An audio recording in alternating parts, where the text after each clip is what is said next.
تو میں آپ کو بتا دوں کہ مسئلہ کیا ہے. چپ تعزیہ سمجھ میں نہیں آیا کچھ لوگوں کی کہ چپ تعزیہ کیا ہے.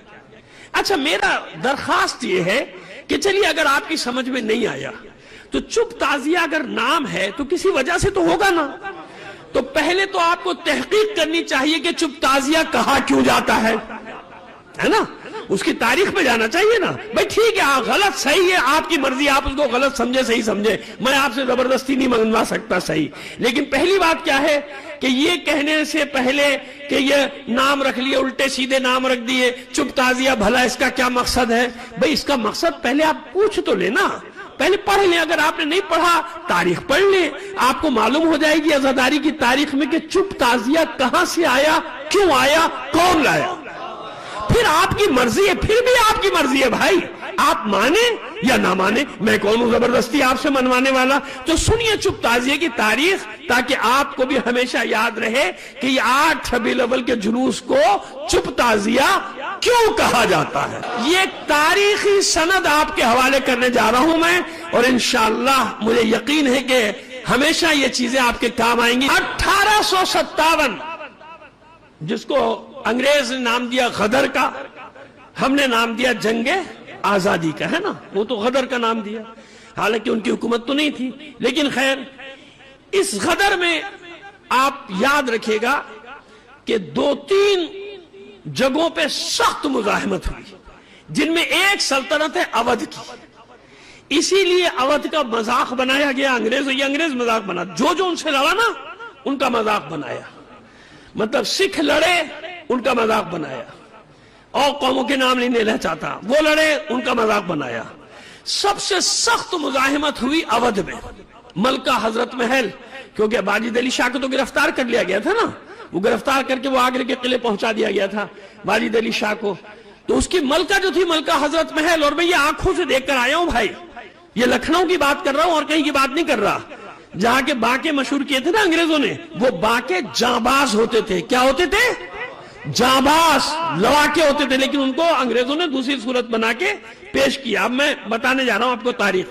تو سب سے بڑی لڑائی جو لڑی گئی وہ اودھ میں, وہ ریزیڈنسی کہلاتی ہے, جس کو میں ایک سے زیادہ بار جا کے دیکھ چکا ہوں, کہ جس کے نیچے تک تہخانوں تک 1-1 انچ پہ گولیوں کے نشانات ہیں. اتنی بڑی لڑائی لڑی ہے اودھ والوں نے انگریزوں سے کہ اس کے بعد توپوں سے باندھ کے انگریزوں نے اڑا دیا. آپ جانتے ہیں کہ اودھ پہ سلطنت کس کی تھی؟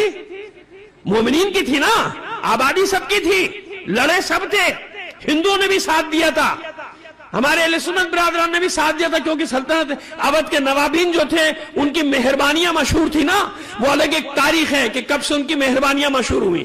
تو یاد رکھیے کہ 12 دن کا محرم ہوتا تھا. کتنے دن کا ہوتا تھا؟ 12 دن کا محرم ہوتا تھا. نواب سعادت علی خان کے زمانے میں یہ ہو گیا 40 دن کا.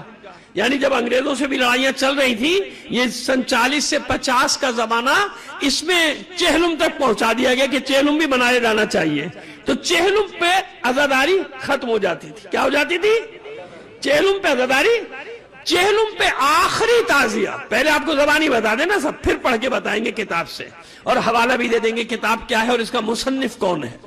تو وہاں کا نواب احمد علی خان, بہت بڑا نواب, چہلم کو جو آخری تعزیہ اٹھتا تھا وہ اس کیا سے اٹھتا تھا, اور وہ بڑے امام باڑے یا چھوٹے امام باڑے میں غالباً جا کے بھی میں بتا دوں گا آپ کو, وہاں جا کے ختم ہوتا تھا, اور ایام عزا ختم ہو جاتے تھے. ایام عزا کا اختتام ہو جاتا تھا ان کے اس تعزیے پہ.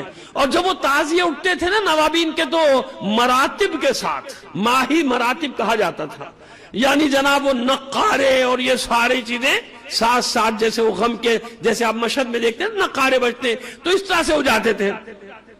نواب احمد علی خان وہ نواب ہے کہ جو انگریزوں سے متنفر بھی تھا, اور اس نے ملکہ حضرت محل کی مدد بھی کی تھی, اور بہت مدد کی تھی انگریزوں کے خلاف لڑنے میں. اب یہ حوالے دے دیتے. ہوا یہ کہ ایک انگریز افسر کی بیوی کو کسی احمد علی خان نامی آدمی نے کانپور میں قتل کر دیا. نام تھا احمد علی. ہاں آج کی عدالتیں نہیں سمجھنا, پہلے بھی ایسے ہی تھا, بلکہ انگریز ہی بنا کے گیا. ہمارے یہاں کس کی عدالتیں چل رہی ہیں؟ اسی کی بنائی بھی چل رہی ہے نا. تو کیا کیا؟ دشمنی کی بنا پہ وہ احمد علی خان تو کوئی فرار ہو گیا، یہ نواب احمد علی خان کو گرفتار کر لیا۔ ایام ازاں تھے، کیا تھے؟ ایام ازاں تھے۔ اب دیکھیے قدرت کا انتظام بتا رہا ہوں آپ کو، میں نے کیا کہا تھا، ایک جملہ آپ سے یاد رکھیے گا کہ عزاداری میں ایک ایسی چیز ہے کہ اگر کوئی جعلی چیز شامل کرے گا یہ نکال کے باہر پھینک دیتی، اور اگر کوئی جینوین چیز جس کو اللہ رسول اور امام پسند کرے وہ کوئی شامل ہو تو وہ پھر چلتی رہتی ہے، اسے کوئی نہیں ختم کر سکتا۔ اور ہر چیز پر اعتراض کرنے والوں سے میں پوچھتا ہوں، یہ بتاؤ شام غریبہ اماموں کے زمانے میں تھی کیا؟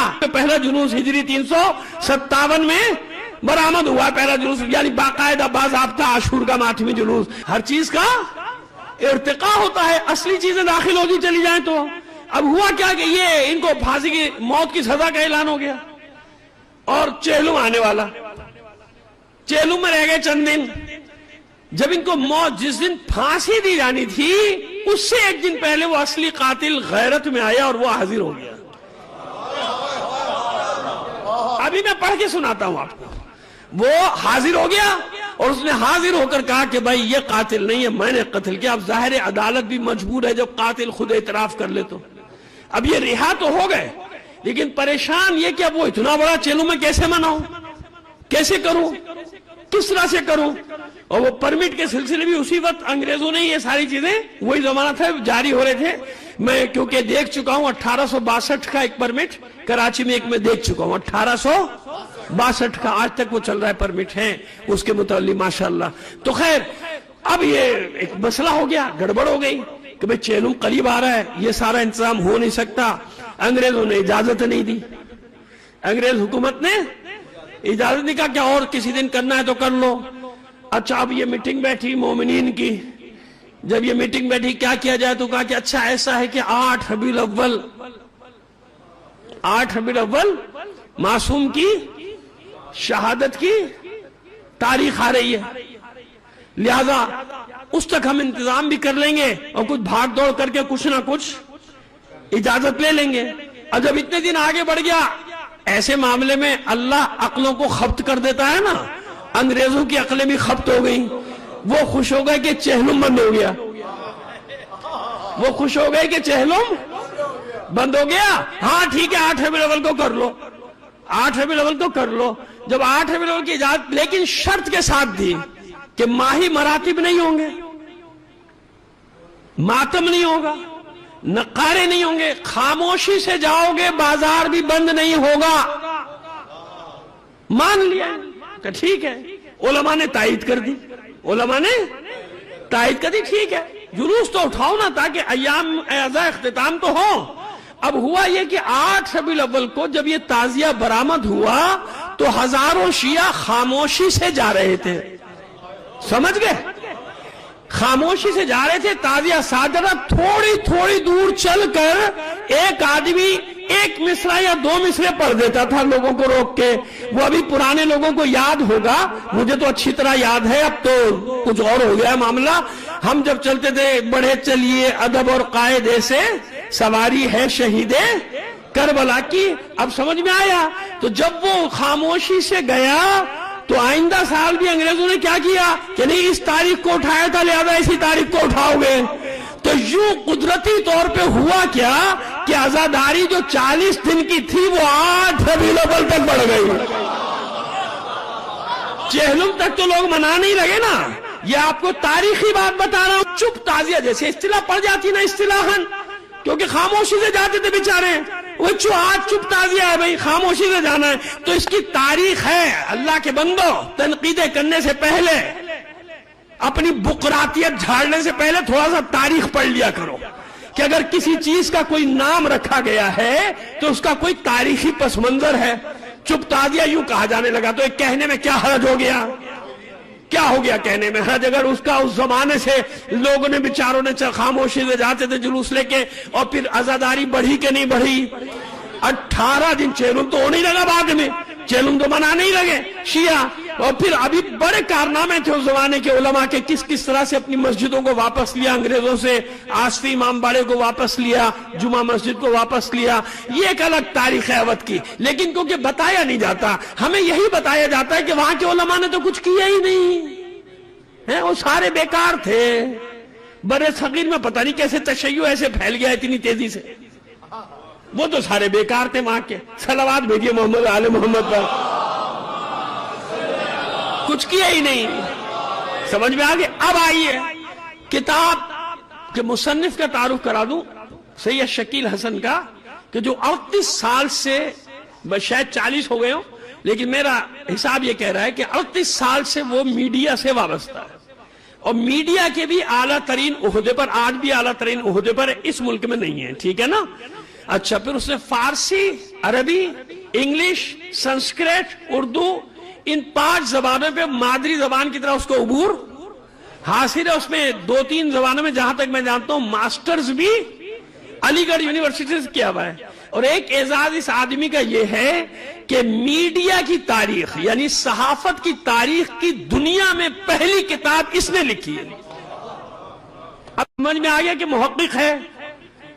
وہ کتاب جو اس نے تاریخ اودھ پر لکھی ہے, وہ لکھی ہے فرقہ واریت کے فسادات کے پس منظر کے طور پر, کہ انگریزوں نے کس طرح فتنہ و فساد ڈالا. تو کتاب کا نام اس نے یہ رکھا ہے کہ شیعہ سنی اختلاف, کتنی حقیقت کتنا افسانہ. یعنی انگریزوں نے کس طرح, اس سے پہلے نہیں تھا نا, سب مل کے تعزیہ داری بھی عزاداری بھی سب مل کے کرتے تھے, تو یہ کیسے ڈالا. اب اس کتاب کے وہ 2 صفحے پڑھ رہا ہوں جس کا خلاصہ کے بلکہ کوئی زیادہ بتا دیا میں نے آپ کو, تو وہ میں پڑھ کے لفظ بلفظ آپ کو سنا رہا ہوں تاکہ یہ چیز یہاں پہ ریکارڈ میں محفوظ ہو جائے, اور پھر کوئی اعتراض نہ کرے کہ باتیں یوں ہی کہہ کے چلے جاتے. نہیں, میں یوں ہی نہیں کہہ کے جا رہا. اب اس کے جواب میں کسی کے پاس کوئی دلیل ہو, ثبوت ہو, تو وہ بھی دلیل یا ثبوت لے کر آئے جیسے میں دلیل اور ثبوت لے کر آ رہا ہوں. اب بھائی یہ میرے لیے ذرا مشکل کام ہے, لیکن اب آپ کو برداشت کرنا پڑے گا. 5-6 منٹ. 2.25 مہینے, ابھی انہی نے اس چیپٹر کا نام رکھا ہے 2.25 مہینے عزاداری کی تاریخ. کہ عزاداری 2.25 مہینے کیسے ہوئی. لکھتے ہیں کہ محرم میں 12 دنوں تک چلنے والا سوگ نواب سعادت علی خان کے عہد میں ہی بڑھ کر 40 دن تک ہو گیا تھا. یعنی شروع میں 12 دن ہوتا تھا, اودھ میں جب حکومت قائم ہوئی مومنین کی تو یہ کتنے دن کا ہو گیا, 40 دن کا سوگ ہو گیا. اور شہر کے اکثر گھروں میں 40 دن تک مجالس و ماتم کا اہتمام ہونے لگا تھا. شہر کے ایک معروف رئیس نواب احمد علی خان, یہ میں پڑھ رہا ہوں کتاب سے, معروف رئیس نواب احمد علی خان کے گھر سے بہت تذوق و احتشام سے چہلم کے روز تعزیہ اٹھا کرتا تھا. لیکن اتفاق سے کانپور کے کسی احمد علی خان نام کے ایک شخص نے ایک انگریز جرنیل کی بیوی کو گولی مار دی اور روپوش ہو گیا. لکھنؤ کے نواب احمد علی خان بہت معروف شخصیت تھے اور انگریزوں سے متنفر بھی, انگریز بھی جانتے تھے کہ یہ ہم سے بہت شدید نفرت کرتا ہے, متنفر بھی رہتے تھے. لہذا مقتولہ کا شوہر ان احمد علی خان کو اصلی قاتل سمجھ کر محل سرا میں گھس آیا اور ان پر فائر کرنا چاہا, ان کو قتل کرنا چاہا. نشانہ خطا ہو گیا. نواب صاحب کی جان تو بچ گئی.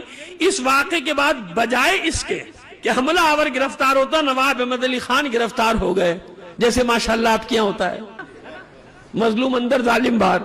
آئیے آگے بڑھتے ہیں. بجائے اس کے کہ حملہ آور کو پکڑو کہ اس نے گولی ماری, ان کو اس کے الزام ہے. حالانکہ جانتے کہ وہ احمد علی خان یہ نہیں ہے, مگر کیونکہ نام ایک تھا گرفتار کیا. نواب احمد علی خان گرفتار ہوئے, ان پر قتل کا مقدمہ چلا اور جرنیل کی بیوی کے قتل کے الزام میں پھانسی کی سزا سنائی گئی. جس دن نواب صاحب کو پھانسی ہونے والی تھی اسی دن کانپور والے احمد علی خان کو عدالت میں اپنے آپ کو خود کو عدالت میں حاضر کر دیا. کانپور والی جو اصلی قاتل تھا احمد علی خان, جب اس کو پتا چلا کہ میری جگہ ایک بے گناہ مارا جا رہا ہے, یہ باقی تھے وہاں کے جن کو کیا بنا کے پیش کیا جاتا ہے کہ اس کو غیرت آئی کہ میری جگہ ایک بے گناہ پھانسی پہ چلا, اس نے خود کو حاضر عدالت کر دیا. اس طرح نواب احمد علی خان لکھنوی پھانسی کے پھندے سے بچ گئے. یہ سفر المظفر کے مہینے کا واقعہ ہے اور چہلم کے کچھ دن باقی تھے, اس لیے نواب صاحب تعزیہ اٹھانے کا پورا انتظام نہ کر سکے. یہ بھی تو ہوتا ہے نا کہ بھئی اتنا انتظام کرنا ہے, نہ کر سکے, خاطر خواہ انتظام نہ کر سکے. تو پھر ان کے دوستوں نے رائے دی کہ وہ امام حسن عسکری علیہ السلام صلوات بھیجیے, یوم شہادت پر, ان کے یوم شہادت پر 8 ربیع الاول کو تعزیہ اٹھائیں. نواب صاحب نے اس تجویز کو پسند کیا اور 8 ربیع الاول کو تذوق و احتشام کے بغیر, کیونکہ انگریزوں نے پابندی لگائی, تذوق و احتشام کے بغیر صبح سویرے تعزیے کا جلوس اٹھایا. اس تعزیے کی خاموشی سے اٹھائے جانے کی بابت دو باتیں مشہور ہیں, دونوں بتائے دیتے ہیں اسی کتاب سے آپ کو, ٹھیک ہے. کہ پہلی بات تو ہے کہ خود نواب صاحب علم و ماہی مراتب و بینڈ وغیرہ باجے کا انتظام کرنے کی استطاعت کھو چکے تھے, ایک بات. تو اس کے لیے ضروری نہیں تھا کہ 8 ربیع الاول تک جاتے, وہ تو چیلوں کو بھی اٹھا سکتے تھے وہ بغیر مراتب کے اگر اٹھانا تھا. دوسری بات کیا تھی, دوسرے کہ انگریز حاکموں نے انہیں ایسا کرنے کی اجازت نہیں دی تھی, یعنی چیلم کے دن نہیں اٹھاؤ, چونکہ اس وقت تک تعزیہ صرف چیلم کے دن تک ہی. انگریزوں نے کیا پہلے کہ بھائی یہ تو چیلم کے دن اٹھتا ہے لہذا نہیں اٹھے گا, لہذا حاکم نے اس نئے جلوس کی اجازت اس شرط کے ساتھ دی کہ تعزیے کے ساتھ نہ تو فوجی بینڈ ہوگا نہ ماہی مراتب, یہاں تک کہ یہ جلوس شہر کی ٹریفک پر بھی اثر انداز نہ ہو. اسی خیال سے تاروں کی چھاؤں میں جلوس نکالنے کی اجازت دی گئی. جب یہ جلوس نکلا تو اس کے شرکا تعزیے کے ساتھ ساتھ خاموشی سے چل رہے تھے. چپ تعزیے کی تاریخ بتا رہا ہوں, جن کو نہیں معلوم ہے نا, بڑے بڑے سقراط بقراط پیدا ہو گئے ہماری یہاں, ہر چیز پہ اعتراض کرنے, ان کو بتا رہا ہوں کہ پہلے پڑھ لیا کرو, پوچھ لیا کرو, پھر آپ کا حق ہے خوب اعتراض کرو, جتنے اعتراض کرنے کرو. کہتے ہیں کہ ساتھ خاموشی سے چل رہے تھے اور بیچ میں کہیں کہیں ایک نقیب یعنی آواز دینے والا, ایک نقیب مرثیے کے چند بند بلند آواز میں پڑھ کر مجمع پر رقت طاری کروا رہا تھا. یہی جلوس چپ تعزیے کے نام سے مشہور ہے آج تک, کیونکہ خاموشی سے گیا نا, چپ تعزیے کے نام سے مشہور ہے. اس جلوس کے ساتھ ایک زبردست تبدیلی یہ آئی کہ 40 دن تک چلنے والے ایام ازا کی مدت خود بخود 2 مہینے 8 دن ہو گئی. صلوات بھیجیے محمد آل محمد پر. اب سمجھ میں آ گئی بات. اب آپ کو سارا پتہ چل گیا کہ 8 ربیع الاول تک کیوں گیا معاملہ, کیونکہ اب بھی لوگ کہتے ہیں میں چیلم پہ ختم ہو گئے, ایران عراق میں ختم ہو جاتا ہے. اور خدا کے بندو اپنی تاریخ تو دیکھ لو پہلے, اس کے بعد وہاں کی بات کرو. بس 40 دن تک چلنے والے ایام ازا کی مدت خود بخود 2 مہینے 8 دن ہو گئے غالباً. اس کی وجہ یہ تھی کہ شیعہ سلطنت کے خاتمے اور انگریزوں کے مسلط ہو جانے کے صدمے سے دوچار لکھنؤ کے عوام پہلے ہی سے رنجیدہ و غمزدہ تھے, لہٰذا انہوں نے اپنے آپ ہی ایام ازا کی مدت بڑھائی اور اپنے غم کو غم حسین کے سائے میں جگہ دے کر راحت کی سانس لی. اس سلسلے میں اب دیکھیے جو اصل بات, اس سلسلے میں نہ تو علماء نے کوئی فتویٰ جاری کیا, ورنہ علماء روکتے ہیں نا, آج بھی آپ مانے یا نہ مانے فتویٰ تو دیتے ہیں نا علماء, ہے نا, روکتے ہیں نا. تو کوئی فتویٰ جاری کیا اور نہ ہی کسی تنظیم نے ایام ازا کو بڑھائے جانے کی سفارش کی. رفتہ رفتہ یو پی کے دوسرے شہروں میں بھی اب ایسے ہی ہوتا ہے نا, یہ چپ تعزیے کے نام سے جلوس اٹھنے لگے. انہوں نے کہا ہم بھی 8 ربیع الاول کو جلوس اٹھائیں گے, چپ تعزیے کا اٹھنے لگے. اور 2.25 مہینے تک عزاداری ہونے لگی. اور اب تو بر صغیر میں ہی نہیں بلکہ ساری دنیا میں جہاں جہاں بھی ایشیائی ایشیائی مومنین رہتے ہیں 2 مہینے 8 دن تک ماتم و مجالس کا سلسلہ جاری تھا. خوشی کی تقریبات موقوف. آگے بھی ایک بہت بڑا انقلابی واقعہ ہے لیکن سارا وقت اسی میں نکل جائے گا. اب سمجھ میں آ گیا چپ تعزیہ. 1 سال میں نے انتظار کیا ہے, خون کھول رہا تھا میرا جب میں نے مذاق اڑاتے ہوئے سنا کچھ لوگوں کو, یہ کیا لے کیا اور چپ تعزیہ, بولنے والا تعزیہ, اس طرح کے. اللہ معاف کرے, استغفار کرو, توبہ کرو. یہ عزاداری کی آیات ہیں, نشانیاں ہیں, یہ شاعر عزاداری ہیں. سمجھ میں آ رہی ہے بات؟